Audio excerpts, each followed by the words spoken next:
हम स्तर भाषा का देखेंगे। जी दिनेश जी। आपने सही कहा। मैं आता हूँ राकेश जी के पास। जो दोपहर को मैंने शो किया था, दर्शक मित्रों से देखिएगा, सलामी स्लाइसिंग के ऊपर। बेसिकली एक चाइनीज टेक्निक है। हालांकि सलामी स्लाइसिंग का शब्द पहली बार हंगरी के कम्युनिस्ट नेता मातियास राकोसी ने यूज किया था 1940 में, जहां पर वो मांस को एक छोटे छोटे छोटे पीसेस में कट कर देते हैं, और जिसको आर्मी के अंदर बेसिकली कैबेज स्ट्रेटजी भी कहा जाता है। इसमें क्या होता है कि चाइना जो होता है अपने जो 17-18 उसके जो नेबरिंग कंट्रीज हैं उन सब के इलाकों पर कब्जा करता है, छोटे छोटे ऑपरेशन चला के, कभी 500 मीटर, कभी 700 मीटर, कभी 200 मीटर, कभी 100 मीटर, और वो कर करके वो उसके बाद उससे वापस कभी नहीं जाता है। इसी को सलामी स्लाइसिंग भी कहा जाता है। और इसके द्वारा उसने दुनिया के बहुत सारे देशों के अंदर, जो उसके पड़ोसी देश हैं, वहां पर उनके जो ज्योग्राफिकल एरियाज हैं उनको हथिया लिया। और इसी सलामी स्लाइसिंग के द्वारा जो है उसने भारत के इस 2000 किलोमीटर को डेपसोंग और डेमचौक, जिसका आज सुबह मेरा एक एपिसोड भी आया है, जहां पे चाइना ने उसको वैकेट करने से फ्लैटली मना कर दिया कि हमारा हिस्सा है और आप यहां पर नहीं आ सकते हैं। ये भी सलामी स्लाइसिंग का एक ऐसा नमूना जो आपको कहीं और नहीं मिलेगा। हाँ, भारत के ये दूसरे ऐसे वाहिद प्रधानमंत्री बन गए मोदी जी कि 38,000 स्क्वायर किलोमीटर तो नेहरू जी ने खोया था, अक्साई चीन का इलाका 1962 में, लेकिन दूसरे ऐसे प्रधानमंत्री हैं बिल्कुल जिन्होंने 2000 स्क्वायर किलोमीटर का इलाका चाइना के हाथों से खो दिया। भले ही इसका एडमिशन ना करें, लेकिन भारत के CDS combined defence services chief Anil Chaudhary ने इस बात का एडमिशन किया है कि डेमचौक और डेपसांग दोनों एरियाज जो हैं वो इस समय चाइना के कब्जे में हैं और हम उनको छुड़ाने में अभी तक असफल रहे हैं। तो सीडीएस का जो एडमिशन है कुछ हफ्ते पहले, वो इस बात का भी एक तरह से परिणाम है कि हाँ, एक्सेप्टेंस है, एक्नॉलेजमेंट है कि हाँ ये सब कुछ हुआ है। आरएसएस ने भी यही किया है कि एक एक इंच करके पिछले 90 साल में भारत के जनमानस का एक एक इंच का दिमाग उन्होंने हासिल किया है, उसको एक तरह से कैप्चर कर लिया है।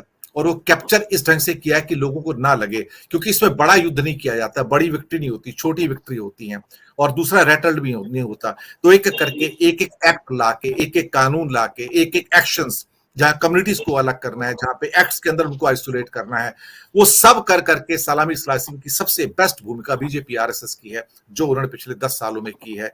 ये अपने आप में एक अनोखा एग्जाम्पल है। और मोदी जी चाइना के बहुत अच्छे दोस्त हैं, आरएसएस वाले भी चाइना के प्रति हमेशा अच्छी दोस्ती निभाते आए हैं। और उस थ्योरी को भारत के अंदर जिस परफेक्शन के साथ बीजेपी आरएसएस की जुगलबंदी ने लागू किया है, वो देखकर मैं भी हैरान होता हूं। How they have captured the minds of the people, they are unable to perform or conform to the Constitution of India now, और रादर उनकी लॉयल्टी अब उस एक शख्स के प्रति है जिसने चाइना के आगे सरेंडर किया, ना केवल सरेंडर किया बल्कि उनकी सलामी स्लाइसिंग की पॉलिसी को भारत के अंदर लागू कर दिया दूसरे सेंस के अंदर। राकेश पाठक जी, ये एक ऐसी सोशल इंजीनियरिंग है जो दुनिया में कहीं और देखने को नहीं मिलेगी। बहुत कम ऐसे देश हैं जहां पर इस किस्म की सोशल इंजीनियरिंग जो होती है, जहां पर इंसानों के दिमागों को कैप्चर कर लिया जाए और फिर उसके बाद आपको उस राजा के पद से कोई हटा नहीं पाएगा। तो जनता को बेगाना करना है तो कर दो, लेकिन मैं तो सिंहासन का दीवाना रहूंगा। लेकिन शायद कभी ऐसा एक दिन आएगा जब जनता की आंख खुलेगी, पर शायद बहुत देर ना हो जाए तब तक। पाठक जी।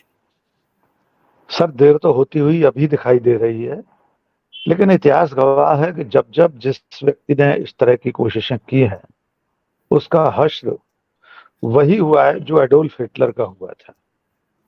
हम पहले भी चर्चा कर चुके हैं दिनेश सर के हिटलर भी लोकतांत्रिक तरीके से चुना हुआ चांसलर था।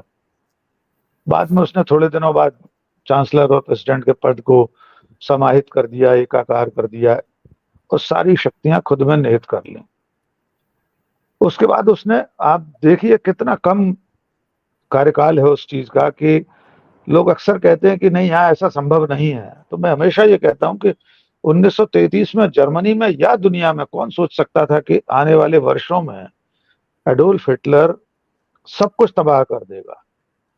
उसने थोड़े दिनों बाद जब दोनों पद एक कर लिए, फिर उसने कह दिया कि हमारी कैबिनेट और हम यानी चांसलर जो फैसले करेगा उसकी अनुमोदन की संसद से जरूरत नहीं होगी। फिर उसके बाद उसकी कैबिनेट और वो जो फैसला करते थे वो अंतिम होता था। कहीं कोई सुनवाई नहीं, कोई बहस नहीं। चुनकर तो आए थे जनता के वोट से, लेकिन बन गए वे एक तंत्रात्मक व्यवस्था के सम्राट। और बहुत दिन नहीं लगे जिसके बाद उस देश ने और दुनिया ने गैस चैम्बर्स देखे, ऑस्विट्ज कैंप देखा। ऐसा क्या था जो दुनिया कल्पना कर सकती थी 1933, 34, 35 में कि ये होने वाला है, लेकिन हुआ ना। इतिहास गवाह है कि ये सब भी, और ये कोई 1000 साल पुरानी मिथक कथा नहीं है। हमारे समाज में तो इतनी मिथकीय कथाएं चलती हैं कि इतनी अक्षौहिणी सेनाएं थी। अब उस अगर अक्षौहिणी को गणित के आधार पर आंका जाए तो पूरी पृथ्वी की जनसंख्या भी उस समय इतनी नहीं थी। तो मैं मिथक और इतिहास को का अंतर रेखांकित करते हुए ये कहना चाहता हूं कि सब कुछ अभी अभी हुआ है। जुमा जुमा 4 रोज हुए हैं। पिछली सदी का 1940, 45, 48 तक का कार्यकाल आज भी जिंदा है दुनिया में ऐसे लोग जिन्होंने वो सब देखा है। तो अब हमारे देश में जो कुछ हो रहा है वो आप जो कह रहे हैं माइंड सेट कैसे बना देते हैं, वहां भी ऐसे ही बना दिया था। जर्मनी में सारे लोग उसके पक्ष में खड़े थे, पढ़े लिखे लोग, डॉक्टर्स, इंजीनियर्स, प्रोफेसर्स, कितने लोग विरोध में थे उसके। लेकिन जो लोग समर्थन में खड़े थे, जो पक्ष में खड़े थे, बचे तो वे भी नहीं। उस फांसीवाद के भस्मासुर ने उनके सिर पर भी हाथ रखा था। सिर्फ यहूदी नहीं मारे गए थे वहां पर। जिन आर्यों की शुद्धता की बात हिटलर करता था, आखिर में उनका भी नंबर आया था। इनकी बात हम करें, इस वक्त जो लोग सत्ता में बैठे हैं, इनके प्रेरणा स्रोत भी तो वही लोग हैं। आपने जिस दिन संविधान की बात की थी उस दिन भी मैंने कहा था कि इनके आदर्श तो वही है जो 1000 साल का रोड मैप दिखा रहा था हिटलर। ठीक वही बात लाल किले की प्राचीर से किसी ने कही है।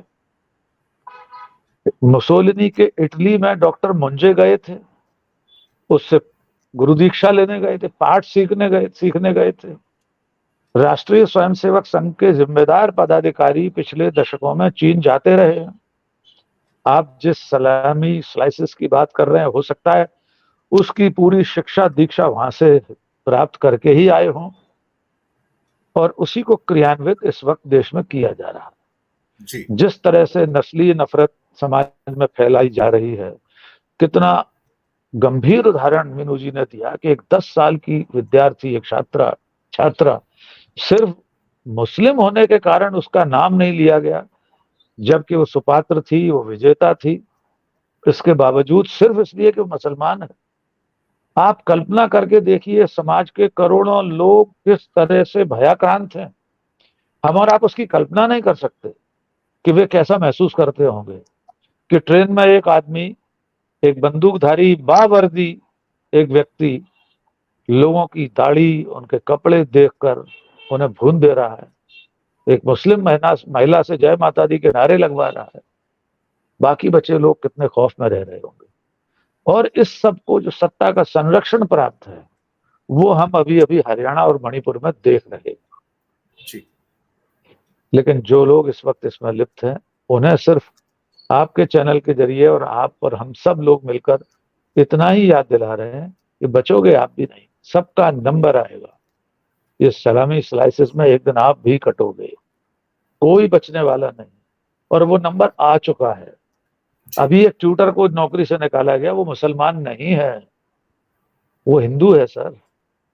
ऐसे दसियों उदाहरण हैं जिसमें असहमत हिंदू भी अब इस फांसीवादी निजाम को बर्दाश्त नहीं है। लेकिन समय रहते अगर इसे नहीं रोका गया तो ये सचमुच में अगले 10 साल में जर्मनी या इटली की राह पर चल पड़ेगा हमारा देश और समाज। जी दिनेश जी। बिल्कुल आपने सही कहा। मैं नेहरू जी के पास आता हूँ। जो मुस्लिम